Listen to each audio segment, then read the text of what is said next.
The golden spires of Aurelian Prime stretched high above the clouds. Shining crystal towers reflected the twin suns, and flying ships filled the sky like birds. This was the heart of the Zenthari Empire, place of power, pride, and tradition. Inside, the royal palace, nobles in long robes walked with stiff backs and sharp tongues. They spoke in whispers and judged with their eyes. And today, they had something new to talk about, something shocking. Princess Calera-Vasion, first daughter of Empress Talana, had made her choice. She had chosen to marry a human, not a noble warrior, not a senator, not even a rich merchant. From another world? No. She chose Elias Cade, a quiet man from Earth. The court was stunned. Is this a joke? One noblewoman whispered behind a fan of silver feathers. A human commoner? He's not even enhanced. No lineage. No glory. He doesn't even glow, another scoffed, pointing to Ilias's lack of bioluminescent tattoos, a mark of high Zenthari class. But the decision was real. The announcement was made. The Empress had accepted it, though her face had remained unreadable. Calera stood beside Elias in the Hall of Stars, her long robes flowing like rivers of light. Her violet eyes sparkled with excitement, while Elias remained calm, standing with his hands behind his back, wearing a simple black suit. No armor, no cape, no crown. He looked ... normal, too normal. But Calera smiled when she looked at him, and that made the court even more nervous. Elias didn't speak much. He didn't boast, didn't try to impress. He simply watched. He listened. And he remembered the cold streets of Earth where he grew up. He remembered the war, the hunger, the friends he lost, the quiet strength his mother carried in her eyes before she was taken by sickness. Elias had learned long ago that silence was power. Let others waste their energy speaking, he would act when the time came. Now, in his palace of shining glass and hidden knives, he kept his silence. The nobles mistook it for weakness. Princess Calera, however, was not a fool. She knew what the others thought. She knew they laughed at her in secret. She didn't care. All her life, she had been surrounded by liars in silk robes. People who smiled with their mouths and poisoned with their words. She was trained to read them all, to fight political battles with grace and strategy, and then, one day, during a quiet diplomatic mission to Earth, she met Elias. He didn't try to charm her. He didn't pretend, just asked her what she really thought about her empire, and then he listened. He saw her. Not the princess. Not the symbol. Just her. That was what made her fall for him. And now he was here. Standing by her side, the nobles could whisper all they wanted. She didn't care. One afternoon, during a royal banquet, a noble lord leaned close to Calera and whispered with a smug smile, "Your human seems very ... well-behaved. Obedient, even." Calera sipped her drink and smiled. Only until someone gives him a reason not to be. The noble laughed nervously, not sure if she was joking. Elias stood quietly near a marble pillar, watching, not speaking, but listening, always listening. Later, that night, Calera and Elias sat on the palace balcony. The twin moons hung low in the sky, casting silver light over the garden below. "You still sure about all this?" Elias asked softly, his voice deep and calm. Calera looked at him. "Do I seem unsure?" "No, but this isn't Earth. These people don't like me. I don't think they ever will." "I didn't marry them," she replied. "I married you." Looked away for a moment, then nodded. "Then I'll stay until you tell me to go." She smiled and took his hand. "You'll never hear that from me." Days turned to weeks. Elias became known as the Silent Consort. He rarely attended public events, and when he did, he stood like a statue, calm, unreadable, dull to some. But the guards noticed how he always knew the fastest exit in every room. The palace AI noted how quickly he learned the layout of every hallway. The chefs noticed he ate like a soldier, fast, clean, efficient. And Calera noticed the dreams. Sometimes he would wake up in a sweat, eyes wild. His hands would move as if holding something, a weapon. A memory? But he never talked about it. One morning, Xanthari military officer named Commander Vos Talrek asked Kalira for a private audience. He was tall, armored, and full of pride. A veteran of many battles. With a sneer, he said, "Princess, if I may speak freely, I worry that the people view your marriage as weakness." Kalira raised an eyebrow. "Because I married someone without a sword?" "Because he's a human," Vos replied. "A soft one." Kalira's voice turned cold. "Be careful, Commander. You're not as sharp as you think." Vos bowed stiffly and left. That same night, Elias visited the palace training arena alone. He walked to the weapon racks and picked up a practice blade. It was heavier than he remembered, but not too heavy. He took a stance, then he began to move. At first, his swings were slow, rusty, then faster, cleaner. The AI watching the training room recorded it all. It ran simulations, compared movements, style. The results were flagged. Combat pattern, unclassified, efficiency. Letha Kellera walked in as he finished. "You've done this before?" Elias put the sword down. "A long time ago. I tried not to anymore." "Why?" He looked at her, his expression unreadable. "Because I wasn't a good man when I did." She walked over and placed a hand on his arm. "You're a better man than all of them." Didn't answer. But he held her hand tightly, unknown to them, across the stars. Something was moving. A fleet, silent, deadly fast.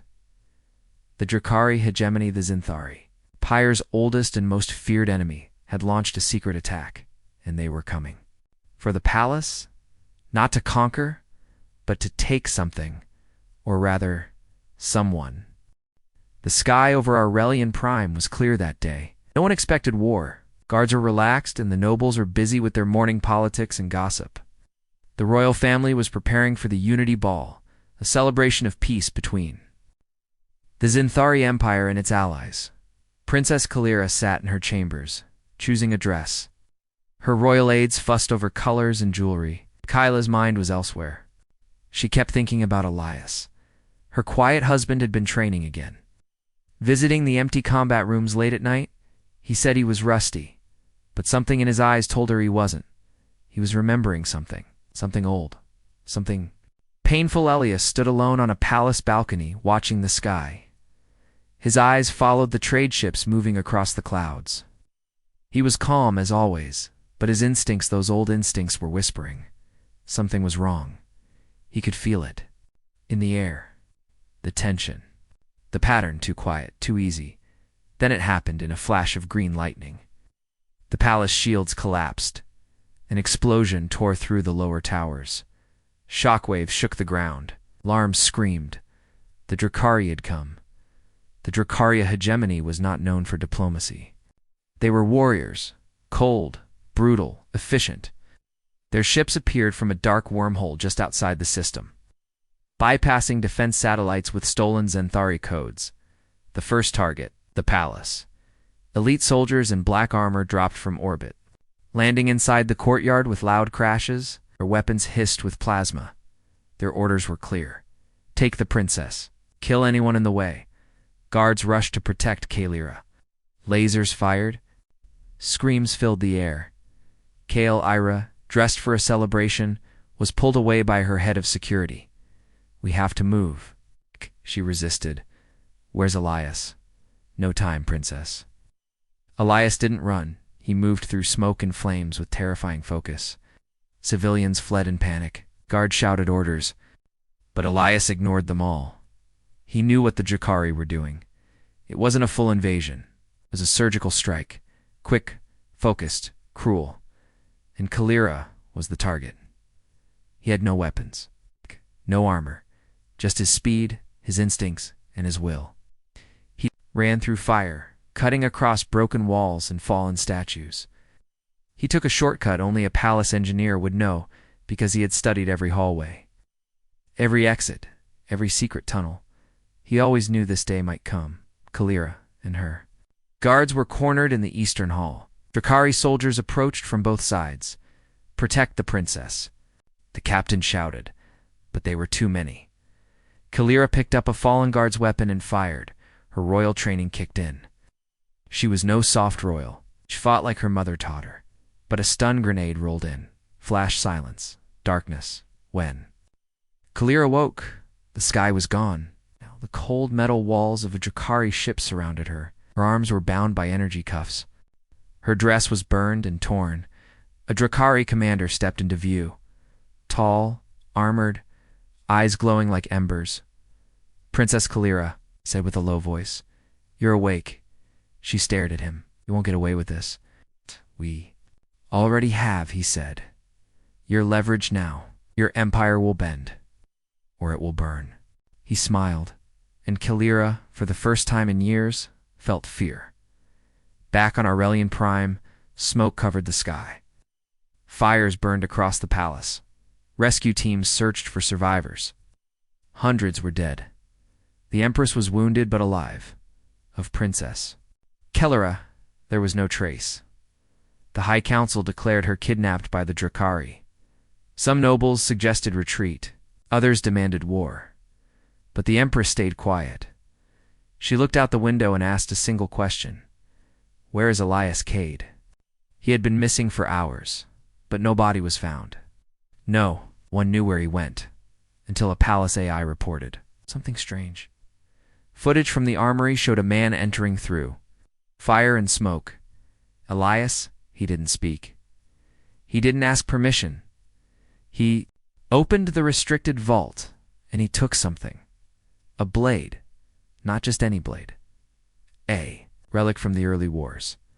Ancient, heavy, not Zenthari made. It's not fully understood. Turned forged in Earth's darkest hour.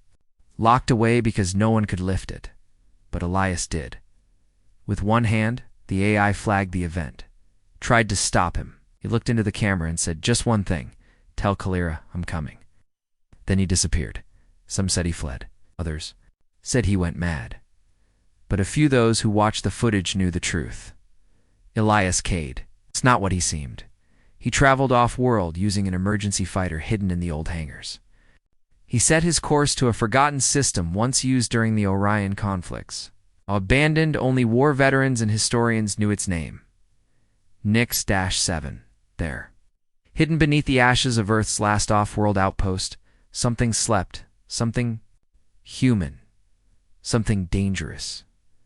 Elias landed on the black surface of the dead moon.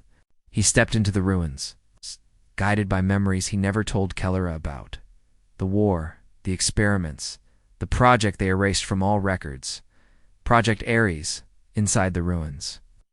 Automated defense systems came alive, but they didn't attack. They scanned him, and they recognized him. The doors opened. The lights turned on, and a voice spoke from the walls. "Welcome back." Authorization confirmed. He walked to the center of the chamber. There, in a chamber of glass and steel, lay the original Ares protocol suit, a human warframe designed for close combat against alien forces. Beside it, a long black blade. Older than most stars. Unnamed. He stared at it. Then he reached out and wrapped his fingers around the hilt. It felt right. He wasn't afraid. He was awake outside. An old Earth Comes unit crackled to life. A signal was sent. Coordinates locked. The words were simple. Target Drakari. Fortress Arc? Priority. Kalira, Vajon status. Mission active AG&T. Elias Cade Ariso 9, the Drakari, had taken a princess, but they had made a bigger mistake. They had touched a ghost from Earth's forgotten past, and now he was coming for them alone, with nothing but a blade and fury. The stars above Nix-7 were cold and silent. The moon itself was dead nothing but dust and wreckage from wars fought long ago. But deep under its surface, in the old ruins of a Terran outpost, something had awakened. Elias Cade stood in front of a tall mirror made of battle-worn alloy. He was no longer dressed in simple black. Now he wore the Ares protocol suit, its surface dark and sharp, made from Earth's lost war tech. Light armor plates moved with his body like a second skin. Each step he took was silent, each movement smooth, like a predator ready to strike. In his hand he held a weapon not meant for this age. A long, curved sword with strange symbols running down the blade. It pulsed softly, as if alive. This blade was not part of any known army. It was forged during Earth's darkest war, made from materials long forgotten. Some said it drank the heat of stars. Others said it only responded to warriors who had nothing left to lose. Elias had both the skill and the reason. They had taken his wife. They would pay, as he walked through the ruins. The Bass's AI followed his steps with quiet reverence. "Captain." "Elias Cade," the voice echoed. "Your neural profile is intact. Mission priority updated. Rescue. Eliminate hostile command. Claim royal asset." Elias said nothing. He didn't need to. He walked to a control panel and pulled up Drakari data. They had cloaked their main ship, a fortress arc, in a hidden sector beyond known space, far outside normal jump routes. But Elias was no normal man. He uploaded the data, set coordinates, and stepped into the old stealth fighter resting in the hidden bay. The ship was older than most planets in the Zenthari Empire, but it still worked. Built by humans for Black Ops missions, it was invisible. To most scanners, silent, deadly. Far from the eyes of any empire, in the dark edge of space, the Drakari fortress arc drifted like a floating mountain. It was covered in black armor, powered by stolen suns. It was a ship meant for war and terror. It held thousands of soldiers, hundreds of war machines, and one prisoner. Princess Keller of Asian sat inside a high-security cell made of shifting plasma walls. She was injured, bruised, but not broken. She stared out of the small window in her cell, watching the stars. Somewhere out there, Elias was looking for her. She believed that she had to.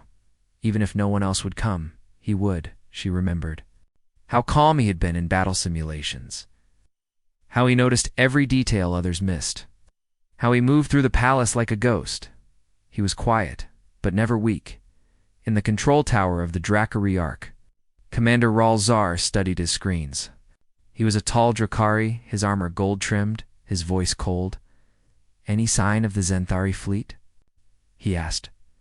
"None, Commander," the officer replied. "Their forces are still recovering from the palace attack." Raoul smirked. "Good. Send the message again. We give them 3 days to surrender." Suddenly the lights flickered. One of the screens turned black, then another, and another. "What is this?" Raoul snapped. "No idea. It's not a virus. Something else, some kind of manual override." Then a warning appeared on every screen. "Target locked. Entry in 60 seconds. The ship shook. Status report." Raoul barked. The officer whispered, pale with fear. "A small fighter just exited hyperspace. ... It's coming straight toward us." "One fighter?" "Yes. No signature. No ID. No signal. It's invisible to scans." Raoul leaned forward. "Prepare interceptors. I want it destroyed before it reaches us." But it was too late. The stealth fighter smashed through the lower hangar bay like a blade through silk. Alarms screamed. Guards scrambled. But before they could aim, the ramp dropped. A single man stepped out, dressed in a black, shining combat suit, his face half-shadowed under the helmet. A long, strange sword rested in his hand. Elias Cade had arrived. The first squad opened fire. He didn't run. He didn't hide. He moved forward, fast and low. His blade moved once twice and then. The guns fell silent. The corridor filled with sparks and silence. The bodies of elite Drakari soldiers lay, scattered on the ground. The fortress had never seen anything like this. Not from one man. Elias moved like a shadow through the ship. Every hallway he entered turned quiet. Every patrol that found him didn't return. His sword wasn't just sharp, it was intelligent. It hummed as it cut, moving with his thoughts, bending to his rage. And inside that rage burned a single truth. They took Kalira. They made a mistake. Kalira felt the tremor before. She heard the alarms. She stood in her cell, gripping the bars of light. Outside a guard ran past, then another. Then a scream echoed down the hallway. Boom. The lights above flickered red. She smiled. "He's here," she whispered. Commander Raoul stared at the security feed in disbelief. This is impossible, he growled. One man is doing this? The officer beside him nodded slowly. It's not just any man, Commander. Look, ... we matched his face. It's him. The one from the Terran War, ARES-09. Rawl's eyes widened. That's a myth. Not anymore, Elias. Reached the prison level.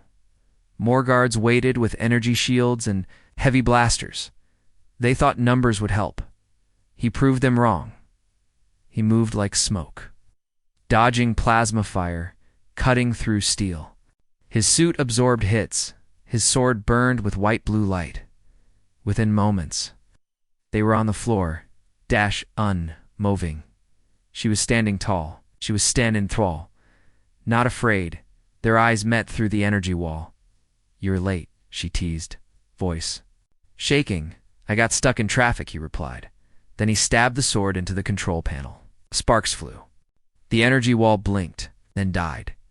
She stepped forward. He caught her in his arms. They didn't speak for a moment. They didn't need to. I thought you left that life behind, Kalira said softly as they moved through the halls. I did, Elias said. But you're my life now. She held his arm tighter. Good answer. More soldiers blocked their path near the hangar. Elias handed her a plasma pistol. Can you still shoot? She smiled. I was top of my class. They fought side by side, a royal warrior and a forgotten weapon of Earth. Together. They were unstoppable in the control tower. Commander Raoul prepared to flee, but Elias reached him before he could. The doors exploded inward. Raoul turned, holding a glowing warhammer. You shouldn't be alive, he hissed. Elias stepped forward. Neither should you. Their weapons clashed. Metal screamed. It was not an easy fight.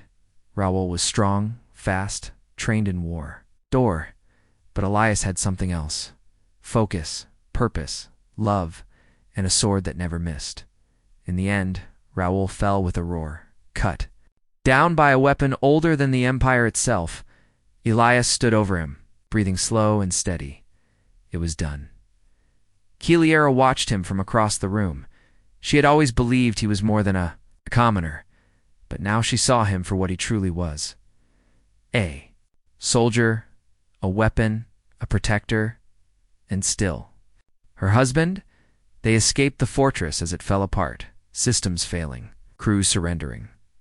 No fleet had arrived, just one man and a blade, back on Aurelian Prime. The Empress stood on the royal platform, the people gathered in silence. Waiting to hear of her daughter, a loud hum filled the air. A sleek, dark fighter descended slowly, and from it stepped Princess Kalira, holding hands with Elias Cade. The crowd gasped, then they cheered, not just for the princess, but for the man. Who brought her back? The nobles whispered again. But this time, they whispered words like protector, champion. The human blade and Elias just held Kalira's hand tighter. He didn't need their praise. He had what he came for. The skies above Aurelian Prime were peaceful again. The people had returned to their homes. The fires had gone out. And the damage from the Drakari attack was slowly being repaired. Flags flew from every tower of the capital. It's not because of war, but because Princess Keliara had returned, and with her, the man no one could ignore anymore, Elias Cade, inside the royal tower. Kalira stood in front of a mirror as royal healers checked her injuries. Her face was healing fast, but her eyes had changed. She had seen war, she had seen death, and she had seen the truth. Her husband, once thought to be a quiet, low-born commoner from a forgotten planet, had walked into the heart of the enemy's fortress and torn it down, alone, and he had done it for her. Elias stood on the palace balcony, watching the city. He wore no armor now, just a dark coat and a quiet expression. The blade he used was sealed again, locked deep under the palace in the vault of relics. Not because he feared it, but because he knew peace was more powerful when not forced. Behind him, the Empress approached. You never told us who you were, she said calmly. Elias turned. Was trying to forget. You saved my daughter. You saved the Empire. I saved my wife. The Empress smiled faintly. The Council wants to name you a hero of the stars. Elias shrugged. I'm not interested in titles. Too bad, she replied, because you're about to get a lot of them. Later that day, inside the Grand Hall of Blades, the Council gathered. Thousands filled the crystal balconies. The royal banners hung from above. News drones hovered, recording. Every moment, Kalira stood tall in her royal armor, gold and blue. Her crown sat lightly on her head. Her face was proud and calm. She held Ilias's hand as they walked to the center of the hall. The Chancellor of the High Council stepped forward. We are gathered to honor a man who has no titles, yet has done more than any general, admiral, or knight in living memory. He paused, then turned to Elias. Your identity as a Reso 9, the last living agent of Earth's elite warforce, is no longer a secret. Some call you a weapon, others a ghost. But today, we call you something else, protector of the crown. The hall thundered with applause. Kalira squeezed his hand. He nodded once, but his face remained calm. He didn't fight for medals. He fought for her, but peace never stays long, not in a galaxy full of enemies. 2 weeks later, a message arrived, encrypted old code. Earth code only Elias could read it that night. He met Kalira in the quiet royal garden. Stars glowed above them. He told her everything. The signal came from one of the old Terran colonies, I said. I thought Earth was gone, she whispered.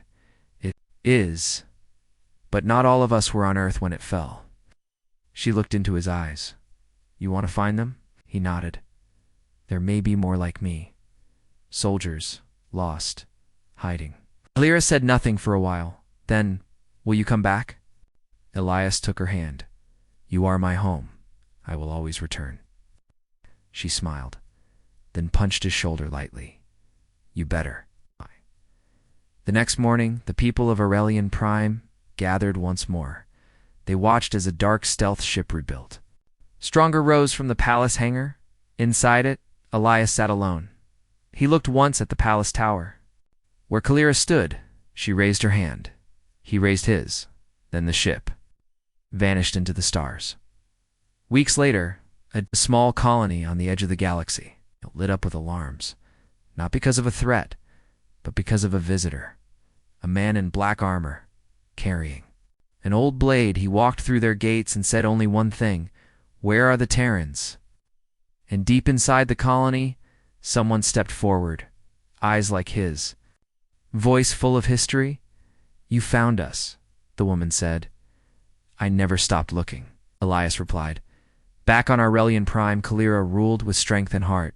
She wore her crown proudly, but never let it harden her. She kept a single, empty chair beside her throne, a symbol, a promise, for the man who had come from nowhere, who had picked up a blade and changed everything.